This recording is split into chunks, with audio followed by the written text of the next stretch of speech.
Bienvenue sur le podcast de l'aviation présenté par Frédéric Beniada. Avec nous, pour le podcast de l'aviation, le général Jean-Paul Paloméros, ancien chef d'état-major de l'armée de l'air, ancien commandant allié transformation au sein de l'OTAN. Bonjour Jean-Paul Paloméros. Oui, bonjour. L'argent promis pour moderniser les armées est bien au rendez-vous. Le projet de loi de finances 2023 prévoit un budget de 43,9 milliards d'euros, soit une augmentation de 3 milliards par rapport à l'année précédente. C'est considérable. Alors, est-ce que la guerre en Ukraine explique à elle seule cette hausse inédite ? Alors, en fait, cette hausse, elle correspond strictement aux engagements qui avaient été pris dans la loi de programmation 2018-2025.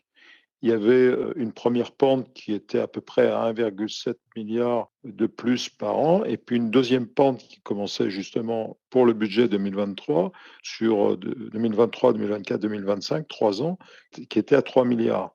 Ça, c'était la loi de programmation qui découlait du programme du candidat Macron. Durant des années, suite à la chute du mur de Berlin, ce que l'on appelait les dividendes de la paix, le budget de la défense avait servi de variable d'ajustement pour le budget de l'État.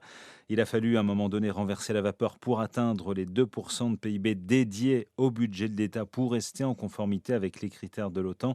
Est-ce qu'aujourd'hui, tout ça, c'est derrière nous ? Ah, non, non, parce que d'abord, les dividendes de la paix ont eu des effets d'inertie, en quelque sorte, très importants, qui expliquent aujourd'hui la déficience de certains postes, c'est-à-dire le volume des munitions, la maintenance, les pièces de rechange.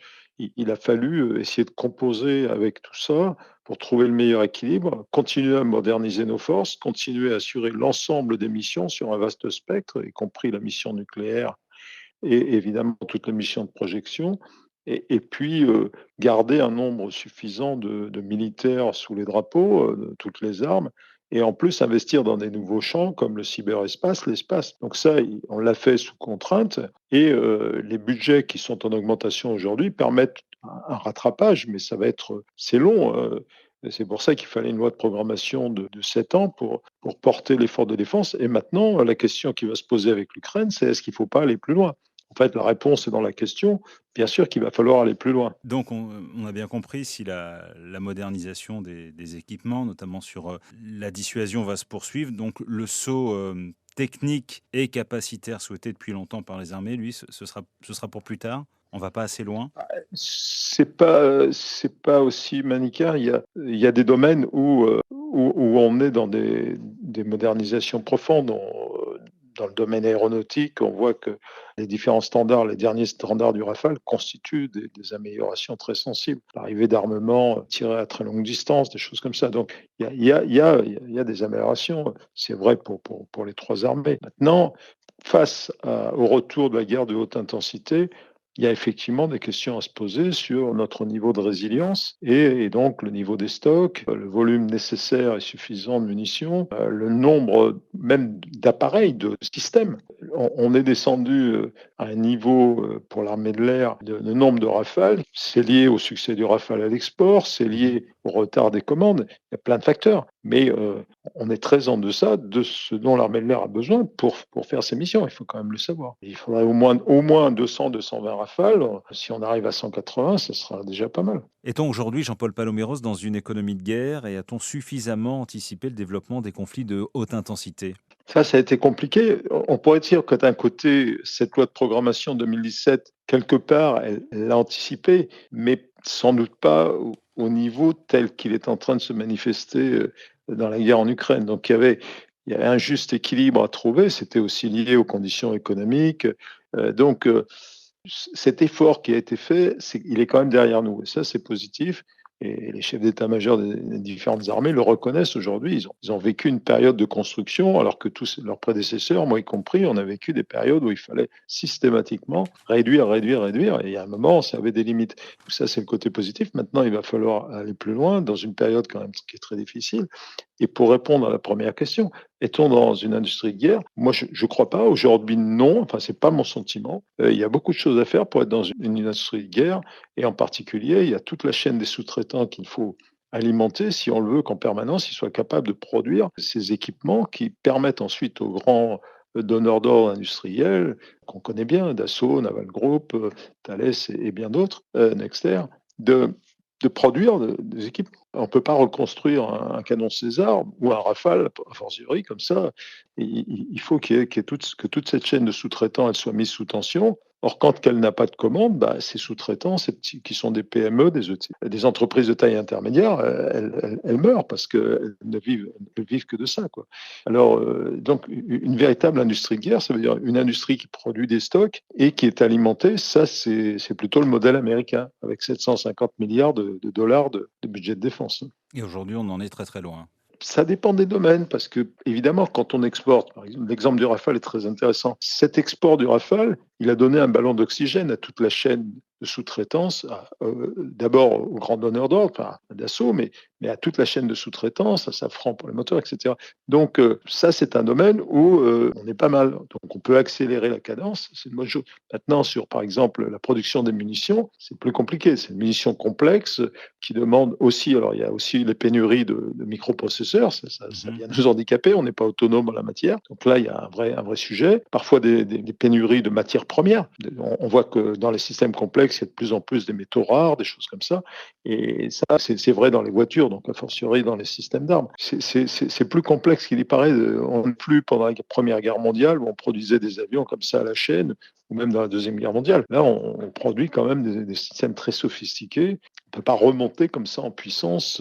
Je veux dire, il faut avoir l'envergure et la puissance de l'industrie américaine soutenue par un budget de défense constant.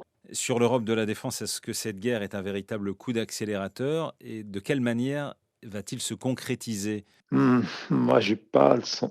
Alors, c'est un accélérateur dans le sens où les pays européens, et on pense avant tout à l'Allemagne quand même, ont réagi. Enfin, l'Allemagne a réagi, mais c'est pas pour ça que ça fait une Europe de la défense. Regardez, très concrètement, ça profite aux Américains parce qu'ils ont les équipements, pour des tas de raisons. Mais dans l'urgence, il y a un phénomène quand même qui est tout à fait surprenant. Si on revient un an en arrière, c'est tous ces matériels qui étaient hérités de l'ère soviétique et qui équipaient les pays de l'Est de l'OTAN et qui constituaient ce qu'on appelle les legacy systems, des systèmes hérités, sont passés quasiment, la plupart, à l'Ukraine. Et dans la foulée, les Américains les remplacent par des équipements américains. Mais parce qu'ils sont là, parce qu'ils sont disponibles, puis parce que les pays le demandent. Donc, on n'est pas vraiment dans l'Europe de la défense. Paradoxalement, les Européens vont avoir plus de moyens pour se défendre, mais ça ne va pas être des moyens qu'ils auront fournis eux-mêmes. Donc, c'est une Europe de la défense au sens pratique du terme. C'est pas une Europe de la défense au sens création de valeur sur le territoire européen. L'Europe de la défense, ça peut pas se construire dans la crise. Ça peut être une des conséquences de la crise, peut-être, mais honnêtement, on n'en prend pas bien le chemin. Qu'est-ce qu'il faudrait pour donner cette véritable impulsion à l'Europe de la défense dont on parle depuis des années et on voit rien?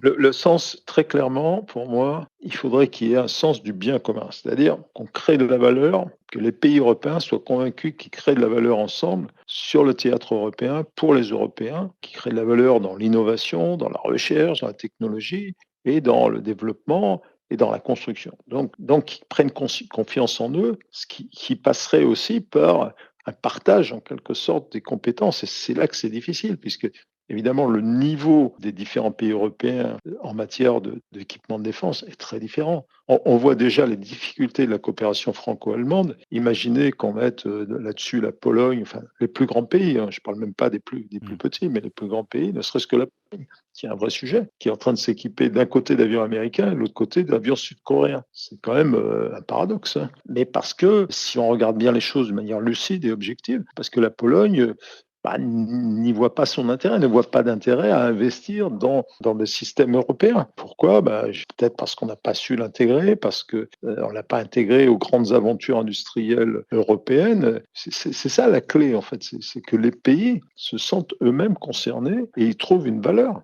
Après, peut-on vraiment leur reprocher d'aller acheter sur étagère si c'est moins cher, s'il y a des contreparties? C'est vraiment une conception, comment dirais-je, commune de ce que doit être l'outil de défense et puis de créer de la valeur en commun. Mais ça malheureusement, on n'y est pas. Et quand on voit la difficulté de la coopération franco-allemande, on se dit, on espère que cette coopération franco-allemande, elle va perdurer et qu'on va arriver à faire quelque chose de bien, mais c'est quand même compliqué. Merci. Jean-Paul Paloméros, ancien chef d'état-major de l'armée de l'air, ancien commandant allié transformation au sein de l'OTAN, pour le podcast de l'aviation. Bonsoir, À merci. bientôt. Au revoir. Au revoir.